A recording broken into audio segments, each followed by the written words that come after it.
Pourquoi on a lancé le dégivrage électrique à la Sonaca? C'est une demande qui vient des avionneurs, principalement pour passer de sources d'énergie multiples qui sont à l'heure actuelle l'électrique, l'hydraulique et le pneumatique. Et donc les avionneurs nous demandent à passer à du 100% électrique, principalement pour permettre une mutualisation de l'alimentation des différents systèmes au niveau avion, d'avoir une réduction de la masse embarquée également au niveau avion. Et tout ceci va permettre finalement d'avoir un gain en masse, un gain en fuel, en accord avec les réglementations européennes qui visent à réduire d'ici 2020 et 2050 de manière sensible les émissions associées de CO2 et de NOx.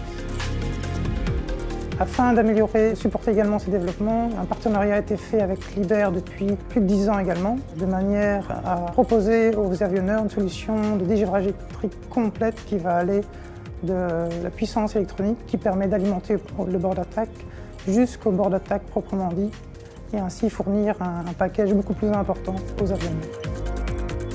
Depuis de nombreuses années, nous développons différents concepts pour bord d'attaque métallique et pour bord d'attaque composite. En relation avec les bords d'attaque composite, les concepts qui ont été développés permettent d'avoir un maximum d'intégration structurale des différents éléments composites. Et ces avantages permettent finalement d'éviter d'avoir des zones de vis qui sont assez détrimentales d'un point de vue performance aérodynamique pour l'avion, donc c'est un point majeur.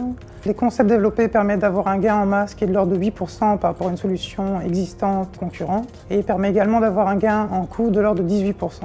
Les concepts développés permettent également d'optimiser les zones de protection d'un point de vue dégivrage.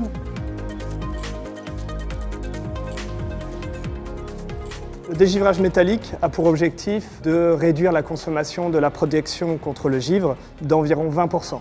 Pour cela, on a développé 4 équipements. Le premier étant les éléments chauffants qui sont intégrés à la peau du bord d'attaque. Le deuxième équipement, ce sont les capteurs de température. Le troisième équipement, qu'on appelle slat harness, qui est en fait le harnais électrique qui se situe à l'intérieur du bord d'attaque. Le quatrième équipement, le PTA, c'est un Power Transfer Assembly, c'est au final un bras articulé qui permet de transférer l'alimentation électrique depuis l'aile jusqu'au bord d'attaque.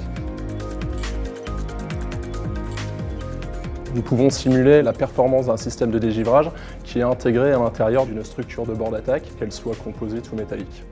Nous avons par le passé fait des tests en soufflerie givrante, fait également des tests en vol, ce qui permet de vérifier la pertinence de nos outils sur un certain nombre de points de l'enveloppe de vol.